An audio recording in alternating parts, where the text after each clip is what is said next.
de l'excès de gras accumulé au niveau de l'abdomen. Et donc, pour pouvoir réussir à avoir le ventre plat, vous devez commencer par identifier qu'est-ce qu'il y a dans votre routine alimentaire que vous mangez qui favorise l'accumulation de la graisse en question. Donc, voilà donc le point de départ ou alors le mécanisme qui nous conduit à la présentation des 8 aliments en question. Je voudrais par conséquent vous inviter, les amis, à faire un partage massif de cette vidéo aux amis, aux connaissances qui luttent contre le ventre plat pour qu'elles comprennent que juste de légers choix stratégiques peuvent les conduire à des résultats véritables. Et donc, sans plus tarder, le premier ou la première classe alimentaire qui fait grossir le ventre, d'accord? Ça, vous le savez déjà, il s'agit des boissons gazeuses.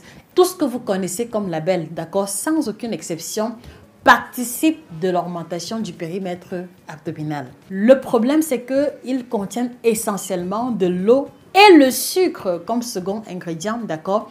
Et en plus, on va avoir une teneur élevée en gaz carbonique. Or, vous savez que lorsque vous prenez, par exemple, un jus gazeux, vous rôtez, ce qui suppose que vous expulsez une partie du gaz, mais aussi il y a une partie du gaz qui va rester au niveau de vos intestins et ça participe justement de la distension abdominale. Et ce que je vais encore souligner, d'accord, qui peut être beaucoup plus choquant, c'est que lorsque vous prenez par exemple un verre de 250 ml de boisson gazeuse, il y a au moins 8 morceaux de sucre à l'intérieur. Et donc, si vous ne fournissez pas d'effort physique, si vous travaillez assise, d'accord, vous devez vous poser la question de « mais où va donc les 8 morceaux de sucre que j'ai consommés ?»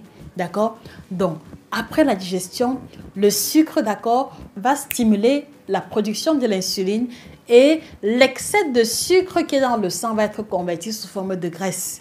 Donc, c'est ça le problème en fait des aliments que nous allons présenter, c'est qu'ils ont une teneur élevée en sucre qui conduit à un stockage élevé de gras. Donc, si vous prenez les jus gazeux, commencez par réduire la fréquence de consommation et si vous pouvez, arrêter définitivement parce qu'ils ne contiennent rien d'utile à l'intérieur.